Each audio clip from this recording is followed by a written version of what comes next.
Tickets are on sale now at bostonwrestling.com for our 20th anniversary Back to the 80s WrestleFest, Saturday, November the 13th at Memorial Hall in Melrose, Mass. Wrestling fans, it's time to rock. WWE legend Marty Jannetty of the Rockers returns for 3 big nights, Wednesday, September the 1st through Friday, September the 3rd. Marty will be taping historical Wrestling Insider episodes, live specials, Insider autograph signings, support wrestling superstars, pre-order autographed 8x10s now over at bostonwrestling.com. This September, get your sunglasses ready. It's time to party with Marty. This is Mick Foley. This is Harley Race. This is Shelton Benjamin. This is Mr. Wonderful Paul Orndorff. This is the Monster Abyss. And this is Daniel Bryan. This is JBL, and you're watching the MWF. Be there live. Wrestling fans around the corner, around the world, welcome to a special installment of Wrestling Insiders. Not your typical Wrestling Insiders at your house with Tony Atlas. I recorded this version last night, and it came across as angry, and it almost presumed that everyone that sees it knows what's going on. So, you know, that's not reality. So what I want to do is just try and explain a little bit about what has happened over the past 6 months and go from there. Actually, 6 years. When Tony got involved with us, Tony I had first met when working for the late Boston bad boy Tony Rumble in 1993. He came back into our orbit in the early 2010s. He became a contributor here at the studio in 2014 and became a weekly part of the family, and I think it was 2017, early 2018. So hundreds and hundreds of episodes of Tony has been taped. Dozens of studio visits and appearances have been made, and it was what I thought was a great relationship. I genuinely cared about Tony Atlas, the human being. I considered him a friend. As he stated on this program many times, I reached into my own wallet and helped him pay his mortgage and other bills he had going on at the time. In June of 2019, his wife, lovely wife, Monika, suffered a stroke, and Tony lost her income, not only from her Social Security check, but from her regular job where she worked as a seamstress. So it was a tough time for Tony. You know, he's a pro wrestler. He could always be odd at different times, but genuinely, someone I trusted and thought was a great friend, someone I'd go to for advice for certain things, and all was well in the world until this past February when, and some of the fans noticed this, one of the last regular episodes Tony did, he debuted this logo that he painted. He wanted to do his own talk show on Facebook because he went out and bought a $200 computer with his stimulus check he was so proud of. And that turned into a complete and utter disaster. Him and his expert technological hillbilly friend up in New Hampshire, and in Maine, I should say, did one live video on Facebook that was seen by about 30 people, and I don't think it did all that well. But sorry, Tony.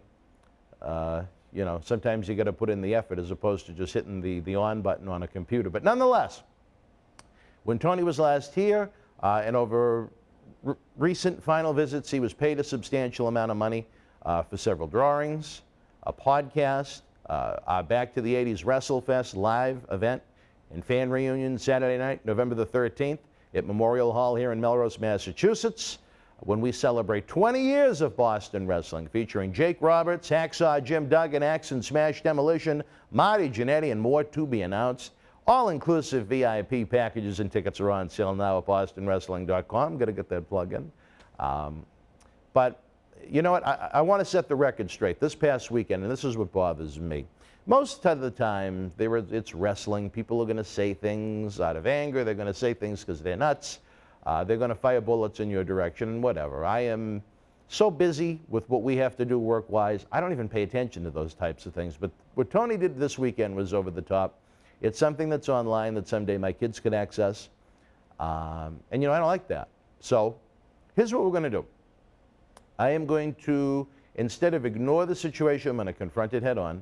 There is this talk show out of New York, Long Island. I like to, because of the irritation they've caused me, I call the co-hosts Sunglasses at Night. They seem to want to be these Andrew Dice Clay and Howard Stern cover bands as far as the content and of their show goes or whatever. But, you know, different people say different things about them. I don't know them. I don't know them. They could be great guys. On Sundays, they might go over to their grandmother's house, give him a kiss, and mow the lawn for him. I don't know. But to me, they've been a pain in the ass and an irritation trying to capitalize off of the hard work we put in 7 days a week. And our Boston wrestling fan base knows that to be the truth, because I love you guys, and you know that. I don't know, sometimes, I don't know what you think about me, but I love you guys. But, so Tony had these great claims. He had these giant crocodile tears.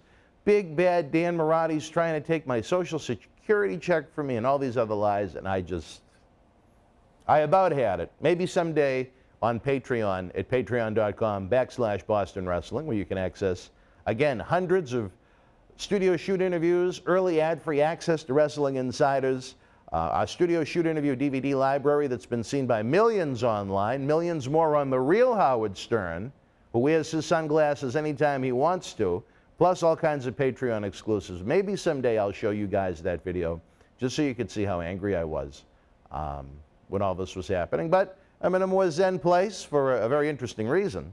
But this is what I want to do. Because I don't know these two men that host this show, I don't know their backgrounds, I know next to nothing of them, and I have very little in knowing that. But as far as I know, from what a couple of guys have told me, they don't go out of their way to book talent. They piggyback and they sponge off of independent events in the area, conventions, autograph signings, things like that. So I don't think they truly understand, you know, the pressure and the stress that goes along with working with some of these talents. It would be great if all I had to do was sit down, a talent is sitting here in a chair waiting for me, and I talk to them for an hour and then they go home.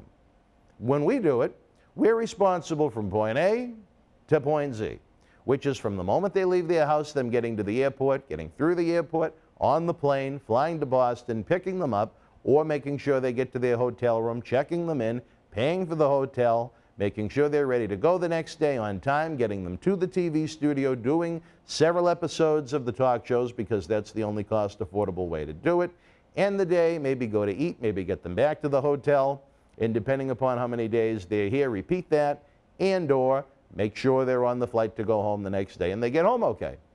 It's a lot of work. It's a lot of pressure.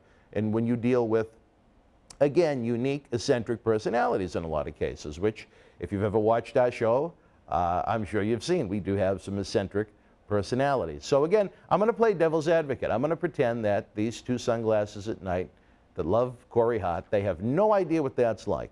So here's what I'm going to ask them to do. I imagine they're going to have Tony back because Tony, you know, is willing to bend over for just about anybody and take just about any booking he could get. I'm sure he'll be back on their talk show again. So here's what I'm going to do. Much like myself, Tony wears the cross. He claims to be a man of God. So I'm going to ask these two gentlemen if they would get a Bible for the show and have Tony put his hand on the Bible and ask him some of these questions that I've come up with, because I think the fans deserve honest answers. When Tony first turned quote-unquote heel on us last winter, when I was angry that he took this money for all this work he was supposed to do and then refused to do the work, he had his hillbilly friend in Maine blast me on Tony's Facebook page, which that incarnation of it no longer exists. But I'll ask you this. The walking contradiction that Tony is, in his first Facebook post claimed that every time he came to the studio, not once, but dozens and dozens and dozens of times, left here with $55 in his pocket, coming all the way from Maine to Boston, and paid $90 for a rent-a-car to do it. Does that make sense to any of you? Does that make sense at all? So I think Tony realized he sounded like a fool, and when he was on this talk show over the weekend, he upped it. He started to make $200, and he was insulted. I mean, God, I know I would be. He was insulted that he had to pay for his own dinner. Oh, can you imagine going to work and having to pay for your own lunch and dinner? I'd be highly insulted. Every day I'm here, I'm fed 3 square meals a day, right? I'm sure that's how life treats you at home. So anyway, Tony, again, what is the reality of the situation? When you, with your hand on a Bible, when you left the studio in February of 2001, how much did you leave with in your pocket? How much more was it than 55? How much more was it than 200? Now, to be fair, maybe Tony doesn't remember the number precisely. I'm cool with that. But Tony, is it fair to say you left with substantially more than either $55 or $200 when you were here in February of 2001? And I asked the same question about your visit in January of 2021, your visit here the day after Christmas, when the studio staff was kind enough to accommodate your need for financial resources, and everybody came in the day after Christmas to do your talk shows. How much did you leave with that night? When you were here in November, how much did you leave with in your pocket in October? And if WWE Hall of Famer Tony Atlas, if bodybuilding Hall of Famer Tony Atlas was treated so bad, why did he come back-to-back weeks in September, not once, but twice, for this abuse, to be paid so poorly and lose money and be paid next to nothing? Why would he come back-to-back weeks? Now, again, there are a lot of fans out there that want to believe the WWE superstar they know from TV. They like that personality they know from TV, whether it be his athletics, his interviews, and that's cool, I get that. But just because someone was on WWE television doesn't mean that they're being exactly an honest, truthful person, or, let's be fair, maybe Tony just has a really bad memory and forgot everything that's gone on over the past 6 years. I don't think that's the case. I think Tony genuinely has a very good memory, but we'll play devil's advocate. We'll give Tony a fighting chance that he's not a complete and utter liar. So again, I asked my friends that host this show that my only interaction with them ever was when they tried to acquire the private footage of the Marty disaster, the Marty Jannetty live watch-along disaster when Marty was having a tough time recovering from ankle reconstructive surgery, that I didn't want to share with people. So Marty was hip to the blade about that, which was great. But anyway, I want to continue to give my friends material to work with Tony. I'm giving you an episode that you're going to get people to watch. I want to thank you. I want to thank you. I'm giving you the material. Ask Tony Atlas how often Tony would call us, asking us to use him on a Friday night to come to this studio to help cover his expenses when he had weekend personal appearances in the tri-state area, New York, New Jersey, Pennsylvania. How many times did Tony call us looking to come down, where we did him a favor by having him in the studio? Even if we recorded footage at that point in time, we didn't need. You have to remember, at one point, we didn't have just one episode a week with Tony. We had so much footage, we had two. That was a gift to Tony. Not to say that he didn't, put in his time and put together some interesting interviews when he was here, but we didn't necessarily need them. We certainly didn't need to do it twice a week. That's why we put Marty on Thursday night. That took that second Tony time slot. So again, I'd like my friends that host the show to ask Tony with his hand on a Bible how many times Tony called us asking to come to this studio, not vice versa. All right, we continue. I think I already asked this. Between his efforts here in the studio, the cyber autograph signings, the photos, his drawings, and his personal appearances, how much would Tony leave with when he went back to Maine from this TV studio? If Tony is a good person, he'll answer, and if you hosts are good men, if you're honest men, you'll ask the question. As Tony continues to put out a lot of fictitious information, ask Tony Atlas how much he was paid when he worked our live wrestling events. That turned into an issue because Chairman Neil Manolian couldn't stand Tony. He found him to be overwhelming, overbearing, and created a lot of stress and headaches when he was around, especially as we tried to wrap events up when he would be with us. So if you'd like, if you want another maybe interesting answer from Tony, have him put the hand on the Bible and answer that one. When Tony worked Fanfest and conventions with us, ask Tony Atlas, with the hand on the Bible, how much he was paid for those.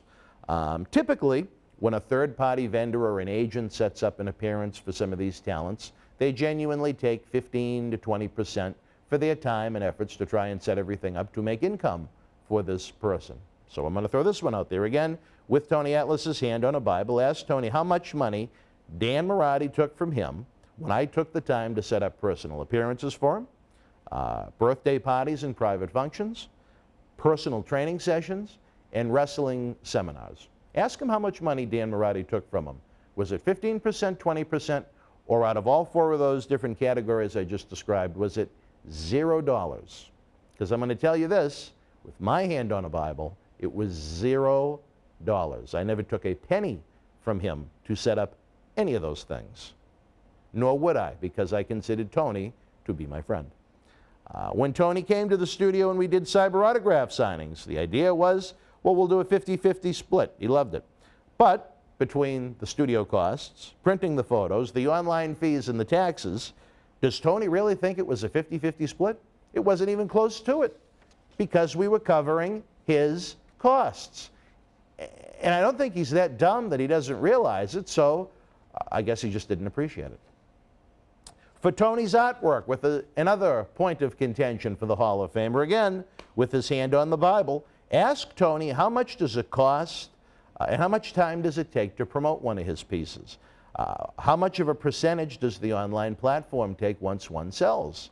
How much does PayPal take for credit card processing? How much is taken out in taxes that I had to pay? Ask him. See if he has any idea, or if he's just going to play dumb, or whatever the response may be. Then, think about this. Now, this goes for anybody, the host of this program, fans watching. Imagine you pay Tony Atlas to do a personal drawing for you. What Tony does is, before he gives it to you, he goes to, I think it's a FedEx copying place, and he has 11 by 17 prints made up. He'll then go off to his different independent shows, conventions, autograph signings, whatever they may be, and he'll sell the prints that you paid him to make, or I should say he'll sell prints of the drawing you paid him to make for $40 to $50. For infinity, because he can print as many as he wants at any time that he wants to. That's not a little shady, Tony? You know, if I had a nice custom drawing made, I'd want it to be for me, not for you to make prints of it to sell to every Tom, Dick, and Harry you ever come across at a live event. I don't know. Maybe that's something the hosts of this talk show would like to bring up. Ask Tony, and this is a stickler to me, ask Tony if I ever said I wanted him to lose his Social Security check. Ever. As I have said countless times on this program, all I've ever wanted is for Tony to have the best life possible. As Tony has said numerous times on this program, as you can see in the hundreds of episodes we have online, Tony himself said, Dan Morella is my only friend. He's the only one that opened his wallet to me and tried to help me pay my mortgage. So which one was it, Tony? Were you lying then, or are you lying now? I don't want to see you lose your Social Security check. I just don't want to pay your taxes, nor should I. Doesn't that make sense to anyone out there, even if you are a Tony Atlas fan? Why should I pay Tony Atlas's taxes on his work? Doesn't make sense. But I never wanted to see Tony Atlas lose his Social Security check. All I've wanted Tony Atlas to do is the work for the money he was paid. And he has ignored, since February, hundreds of phone calls and text messages. The only way to really get through to him is with his hillbilly friend up in Maine. So, I don't know. I tell you this, I'll ask you another one. If you want to slap that hand down on the Bible, ask Tony Atlas how many times when he was leaving in private, I took him aside and said, Tony, do you need any money for anything? Do you need an advance for anything? Because I genuinely wanted to help him. He lost half of the home's income when his wife suffered the stroke, losing her Social Security check for the health care, and losing her job as a seamstress. So, again, if you're honest people, I think you'd want to ask those questions. Ask Tony why, if he was treated so bad, why did he continue to come back to this studio dozens and dozens and dozens of times over 6 years for either 55 or 200 or whatever the next number is he creates? Why would he keep coming back if it was so bad? It doesn't make any sense to me. He's a WWE Hall of Famer. He's in 2 bodybuilding Hall of Fames. Why would he need to be mistreated so bad by us for so many years, dozens of times?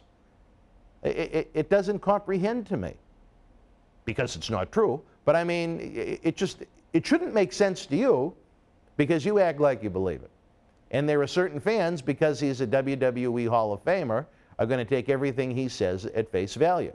But I'm going to ask you that, folks. If you were mistreated that bad, would you keep coming back dozens and dozens of times, month after month after month after month, sometimes more than once a month, for years? Doesn't make a lot of sense. Again, that's just me.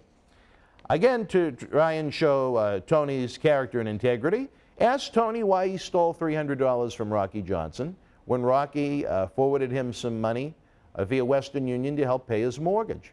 He saw Rocky in person at a live independent event in Pennsylvania. Then after they were paid by the promoter, Tony put on his running shoes and he got out of PA pretty quick, stiffing old Rocky on the 300. Now, you know, it will be fair. I think Rocky Johnson can live without that 300, considering how much his son is making in Hollywood right now. But it's the point of the matter. You know, Rocky, for all his positives and negatives, he tried to help Tony, and Tony ran off on him, and he was insulted by that, which is why Rocky buried him in an interview that he did before he passed away.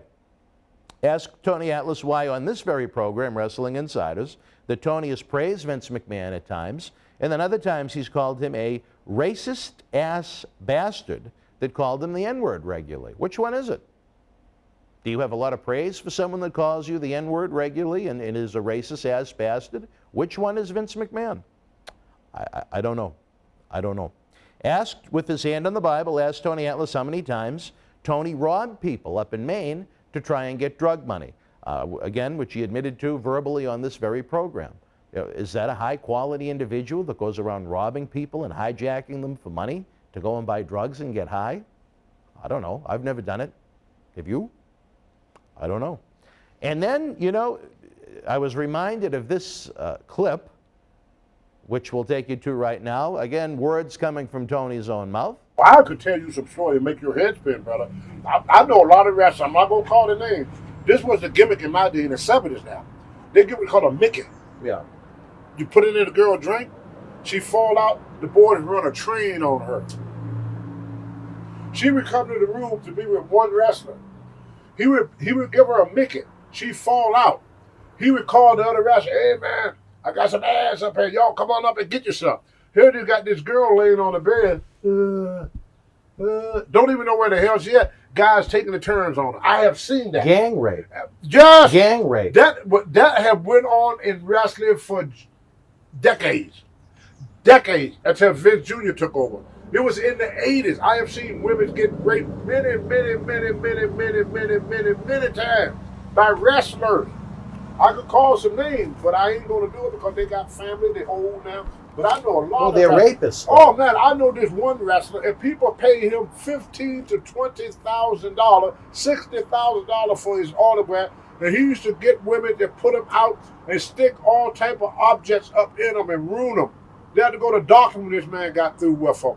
Woo! So to our friends in New York, Sunglasses at Night, I ask you this. Ask Tony why on this very Wrestling Insiders program he has had such great praise for Ric Flair, but yet he talks about watching Ric sexually violate these women with different objects and toys and quote-unquote ruin them, which I presume means their body parts.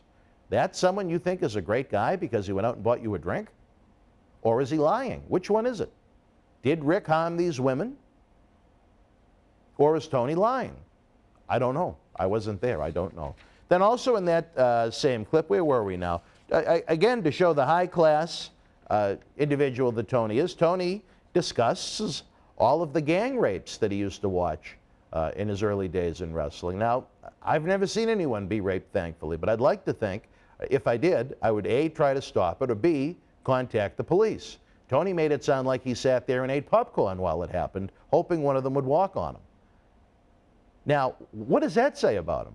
He watched gang rapes, and I believe he said he's watched them over and over and over again.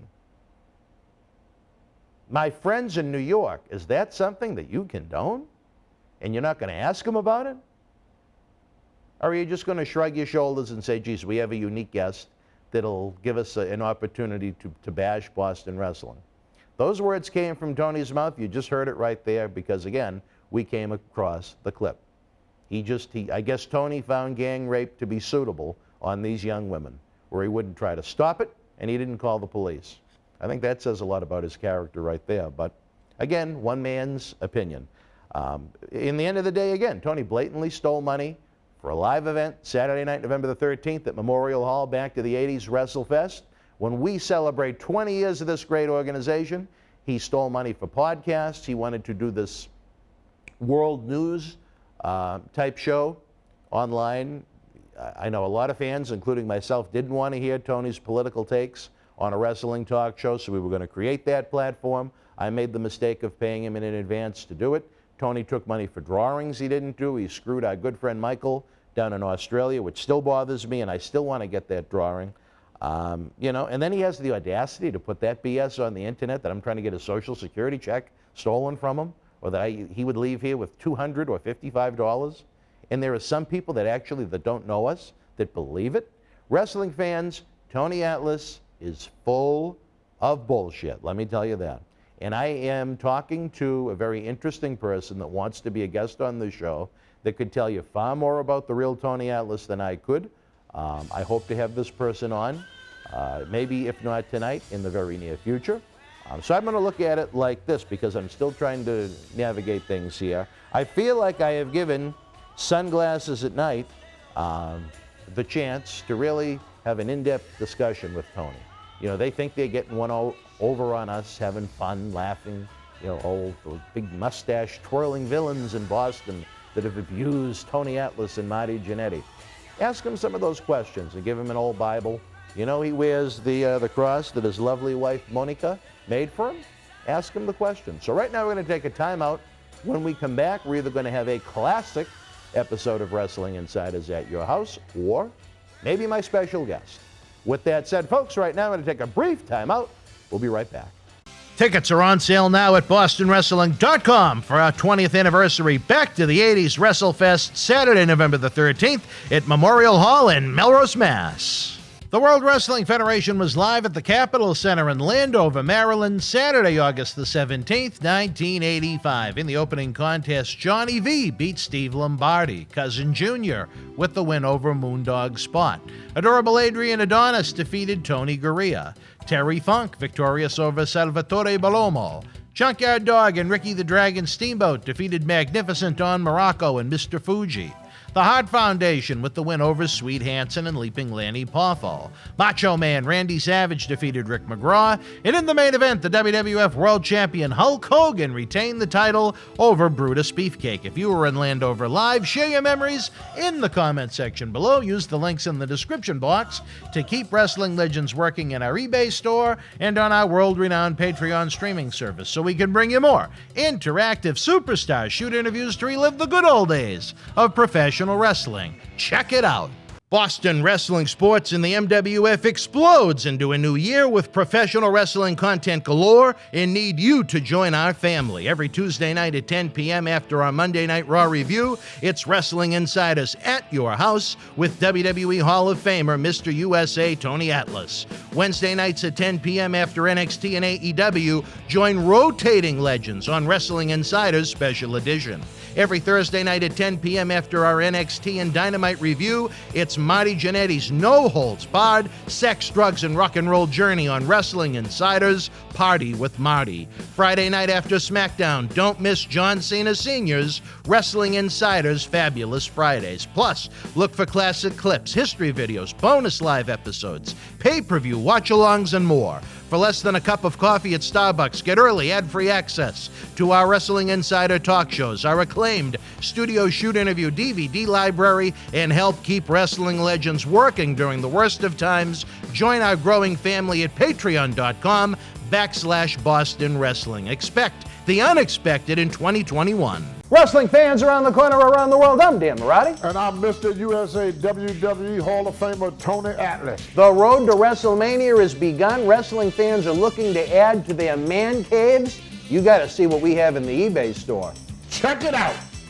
Arguably the greatest professional wrestler of all time. Get this limited edition collector's autograph print personally signed by two-time WWE Hall of Famer Nature Boy Ric Flair, inscribed 16 times for each of his recognized World Championship reigns. One of only 50 made direct from our friends at WWE. Also signed by original artist Rob Schamberger. Help keep wrestling legends working. Get this awesome Ric Flair collectible for your wrestling collection now. Wrestling fans, especially here in the Boston area, we want to thank our great friends at Red Rose for their support for all of our charitable endeavors and programming efforts.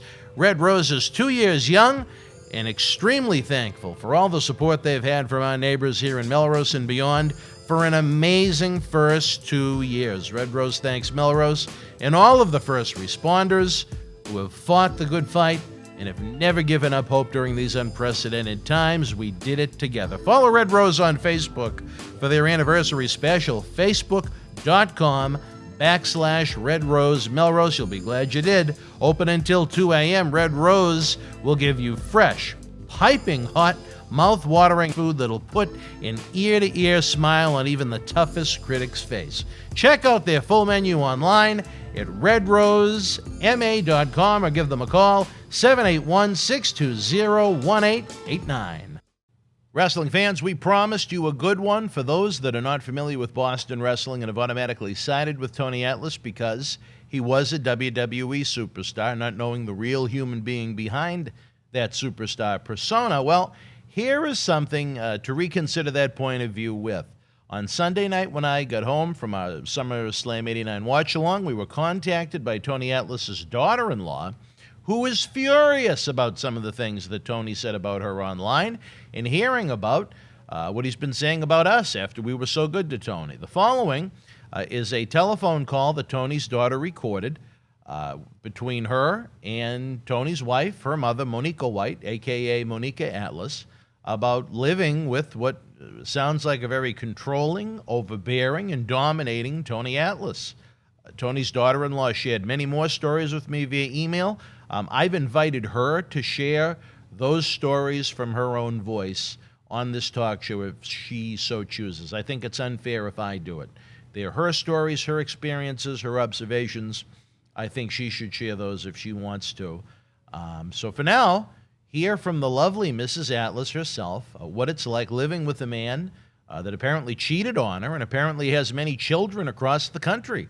Again, from his wife's own mouth. This is how she was treated by a homeless Tony Atlas that she found living under a park bench in the winter when Tony hit rock bottom in 1989. If, and I do say if because there are two sides to every story, but if true, it really showcases Tony Atlas's true colors behind closed doors. Again, I want to say I find this very, very sad and disappointing it got to this level. Since we've known Tony, all we've ever wanted to do is produce great content with him. I help him have an easier life with extra income to pay his mortgage and his other bills with, and for Tony to simply fulfill his obligations for work he was paid to do, like any of us do at our regular jobs day in, day out, in or out of professional wrestling. This is the path Tony chose. This is the karma that Tony Atlas created. Okay. Hello. Hi, how are you doing? Oh, I'm all right. How are you? You feel better? Yeah, I feel fine. Oh, okay, good. Yeah. Because I was really heavy-hearted today. Because I had so many things to do, and then there were so many revelations that was amazing. You know, so many things that you said, wow. You know, I got to tell you this because you are a woman and you understand men just as well as I didn't in your age, okay? You know, finally it's lifted. But this one here, and in general, do you know why he calls me every day when he's out and why he always wants to know where I'm at? Right. Because he's afraid that I spent money. Yeah. Even that it is my own money that I'm spending. Yeah, because he sees yours as his. Huh? Because he sees yours as his. Yeah, you know, but I don't do that with these. He's spending on shoes, he's spending on dining and wining them, and playing the big shot. It's because he sees you as a resource. He sees me as a resource, Todd? Resource. Oh, resort. Resource. As the last resort? No, as a resource. Oh, resource, yes. Yeah, yesterday before he left, he came with flowers and roses and, you know, because he knows when he has overdone it, you know, all this mistrust and all this stupidity I got to go through with this outfit, you know. And then he comes, oh, you know, I mean it and I'm sorry and this and this and this. He's mental, you know, because he has nobody else to run to. you know, and all the others before, I don't want to go to races, but we were all black that cleaned them out, okay? Yeah. He took the money force and then he kicked him in the ass. You know, after he found out he was incurable. Yeah. You know. So, and now I got a thicker skin, actually. You know, I can endure quite a bit. But after a while, it's nerve-wracking, too, if I cannot even go to the store and do my business. He's getting to that point. I can't even take care of my sewing business. He tells me, oh, you could have picked that stuff up tomorrow. Right. You know, who in the hell is he to tell me when to do my sewing business? He is totally out of control. Because you have that power. He has the power over you. Yeah, because I don't know where to go after he stole all my money. Well, you can come here. Yeah, but I gotta pay for the airplane too. Well, I can figure that out. Right. Well, anyway, and then I got so much over 10 years, you know, everything that accumulated. Yeah. I mean, I have a computer, I have a printer, I have my sewing machine, my sewing room. I got a business here. You know, and it's doing me good if he wouldn't be such a pain in the ass. Well, pack it up a little at a time and send it and then come here. Yeah, how much is a plane ticket? Tell you in a minute. How much? How much? Yeah, tell me how much it is. I'll tell you. Hold on.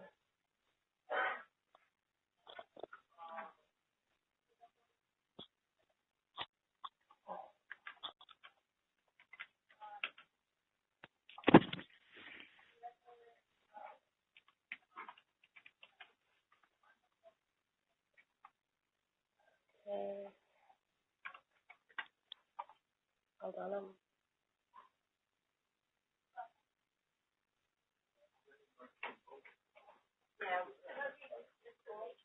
Yeah, it's not that easy. Oh, well, I gotta do the whole. Right. Oh, it's processing. Just checking. Okay, so let's see. I can get you out of here for $370. You want to go today? How much? $370, June 1st. 300? Yes. That's it? $70 one way, June 1st. $300. Right now, yeah. Oh, wow. Right. Yeah. You know, this is getting to the point where, you know, I think I hope he doesn't flip out on me, you know. Yeah. I don't think so. Well, I don't think so. He wouldn't, because that would put him away. I know he would put him away. Okay, just so you know, whenever you're ready, just let me know. We'll figure it out, okay? Yeah. Yeah, I know, because you know what, I don't see why I should be living like imprisoned for nothing, for his sins. I'm paying for his sins. Yeah, I know. You know, that is really ridiculous. For all the shit that he did in the past, I'm supposed to pay for it. I'm not his mother. Yeah, I know. You know, I don't know why he hanged himself so onto other people that he don't even like, that don't even make sense. He's a parasite. Parasite, right? Yeah. Parasite, yeah. Yeah, okay. Okay. Well, you know, I do slowly. I wanted to go the other way, and you know which way I wanted to go, right? Back home. Yeah, I know, but you can go the opposite direction, that's all. How is that? I could also go to Europe back. Yeah, but I got a passport. Now. Yeah, that's not the point. But that's not the point. It's not whether you have a passport or not. It's whether you have a place to go when you get there. Yeah, I know that. But I already have relatives over there too, you know. I still have a lot of relatives over there, cousins and stuff like that. All I have to do is basically write a letter to them, you know. Yeah. But I'm trying not to get too any farther away from you, because you know my idea was always you and I going back home. Yeah. Well, I'm not going. I have a life here. Yeah, I know you like your life there. Yeah. And I don't want to take that away from you, you know. Okay. But on the other hand, I really never thought I'm going to end up in Hawaii. That was my last thought. Oh, well, I'm sorry. Well, Couldn't. but it is what it is, right? It is what it is, you know. And I got to make up my mind here because, you know, why should I live the last few years in my life with somebody that is tyrant, you know? Right. Because he can't handle fame. That's what it is. He's not able to handle fame. Right. Or he cannot distinct between private life and business life and show business. You know, he doesn't know the difference. Yeah. You know, he wants to always be show business, even in privacy. Yeah, well, yeah. Yeah, you know, he cannot get over himself. You know. And besides that, everybody is telling me now that he's getting so out of shape. You know, he has a pot belly. You know, and he doesn't look good anymore. In other words, he's getting old, you know, and that is bothering him too, but it isn't my fault. Then he got to go and put himself on a diet, you know. Yeah. You cannot go and smoke and eat a whole pot of beans and have frankfurters and then expect to lose weight. Well, of course not. The man has no willpower for anything. Yeah. Oh my goodness! And I'm always the last anchor. The anchor for the sinking ship. Yeah. You like sinking ships for some reason. So much shit. That's why I like shit. No, I said. I know. I said you like sinking ships. Oh yeah, the pirate, right? Yeah, apparently. Yeah, I'm the pirate. You're a pirate. Yeah. Pirate, yeah. Yeah. Yeah, I know it's ridiculous, you know, it's ridiculous. And then I gotta be the psychiatrist and, you know, play like, oh, this is also wonderful and he's so great, and then in the meanwhile, you know what I'm really thinking. Right. You know. But I see, you know, because I'm starting to get my shit here together. But you know, in 10 years, 20 years, I would think a lot of stuff has accumulated, you know, that I liked. I got a book collection, very expensive books, you know. I have beautiful clothes, you know. I got all the things that a woman really would love to have. Right. I even got a ukulele. Oh, cool. Yeah, you know. I can play that with not Devin. Right. Devin can show me how to play the ukulele. Oh, there you go.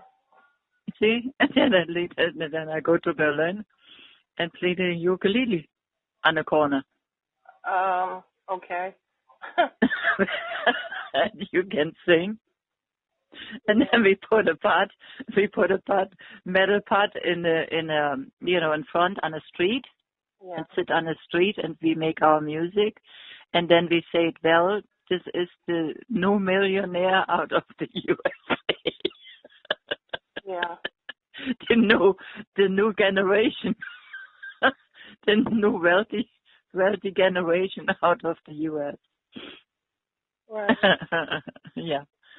Yeah, that's how far we got. Okay. Yeah. Yeah, well, anyway, but I wanted to tell you, have you looked into that book for these berries? No. Have you looked in how much, if you want to sell your house, how much it was worth, or if you have any profit? Yeah. Have you ever thought about that you can sell it for profit? No, I'm going to die there.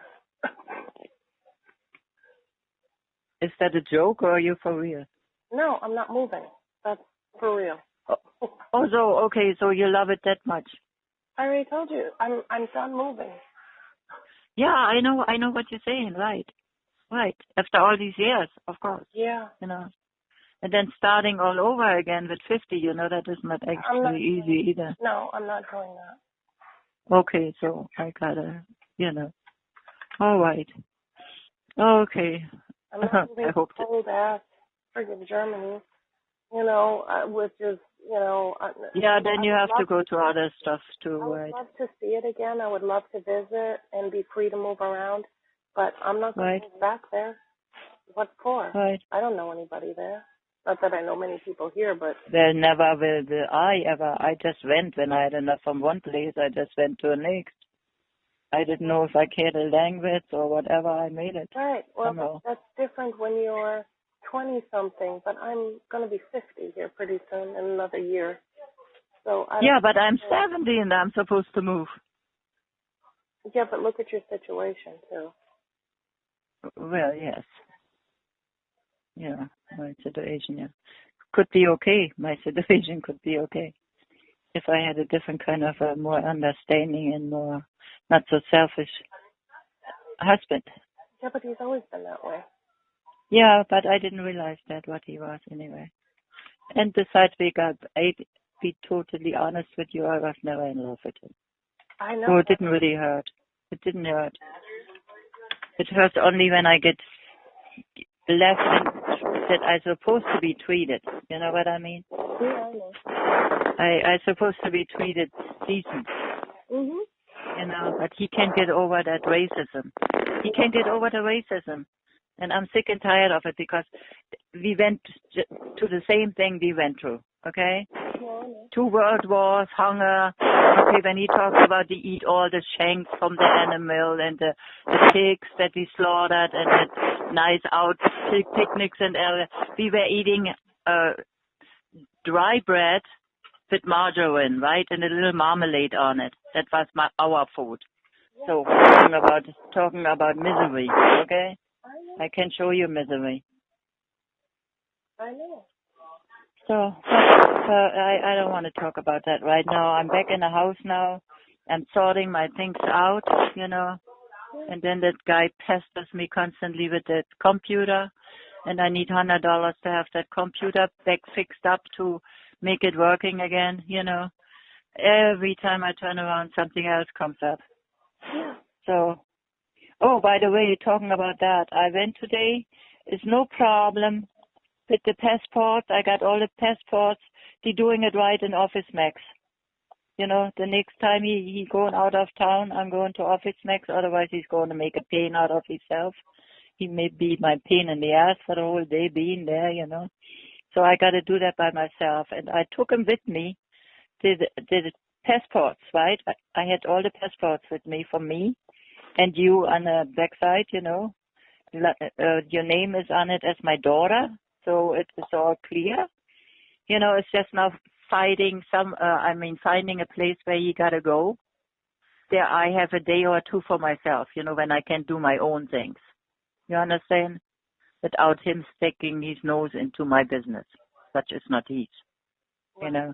But the way I feel anyway, I think he wants to go to some woman in the South that he knows and he thinks he got children with, and she keeps on telling him that the babies are his, and he tells me that she was a one-night stand and he was wrestling, you know.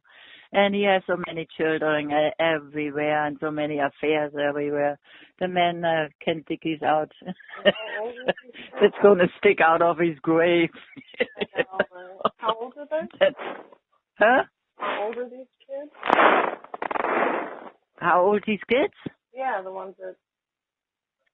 Oh, they're about his age now, but they all think he's this great, big, like way back.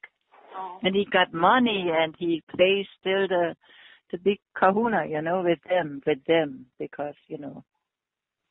And if they really know the truth, that he could, if he be kind, he could send him money, you know.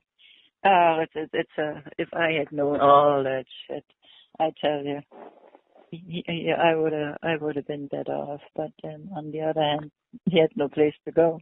Neither did I. So, you know. Well, here we are. The same old story. Now I'm sorting out my life here in paper. You know, checkbook, passport, all these kinds of things, you know. Yeah. And my passport is up too, by the way. But I had all my passports with me. I just didn't have the time anymore to have them copied. They do it. they do the copying in an Office Max. Right. So as soon as I get a free day for myself, I got them all packed up, you know, quite nicely. So I make all our passports. Make all the copies. It takes me just half a day, you know, and all that other stuff. So then I send it to you, okay? Okay, thank you. And it is not all that expensive either. It's just a few cents. Okay. You know, all you do is copy it. It's all. Yeah, we'll photocopy. Yeah, I was not going over consulates and this and this and this. Not necessary. All I have to do is copy the pages, right? That's all I need. Right. Okay, I got the information today, you know. So like I said, as soon as I have a day off by myself, you know, I'm going to go back and have these copies made. All right? Yeah. Okay, thank you. Hello? So are you still there? Yeah. Yeah, now we have stirring in the envelope. I mean, we have the connection is getting bad. Right. So anyway, so I call you later, okay? Yeah. And like I said, pretty soon he's probably gonna knock on the door. Hopefully not that soon. I need a few more days to recuperate. Yeah. And you have no idea how pissed everybody here is in this area. He's scared, pissed, in a nasty mood. You know, how everything is going. Yeah. So listening to these people, and they're so open, they can't keep their mouth shut. You know what I'm saying? They're so open. When I was out today, oh my goodness, they talk about politics. And I don't want to discuss politics with them. You know, and then I always just nod and yeah, and you know, let them, but tell them what they want to hear. You know, I agree with them. I agree with everything they say. You know, in the meanwhile, I think you ignorant motherfucker. You know. Yeah, of course. Yeah. But what can you do? The brainwashed like the rest. You know, the brainwashed, stupid. Oh yeah. You know.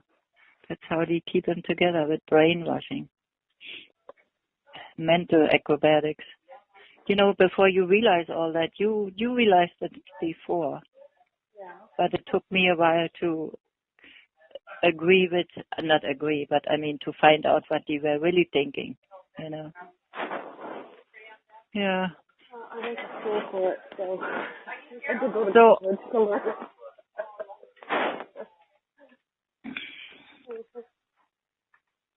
You there? so are you there? Because if you're busy, I gotta hang up anyway. I gotta hang up too. And we talk later, okay? Yeah, have a good day. Yeah, you too. Talk to you later. Okay, bye. Bye. Yeah, bye. Thank you for joining us. Please give the video a big thumbs up, leave us a comment, and subscribe to the channel to enjoy more great content. Don't forget, you can help keep wrestling legends working. Check out our eBay store and join the Boston Wrestling family at patreon.com/Boston Wrestling so we can produce more in-depth shoot interviews.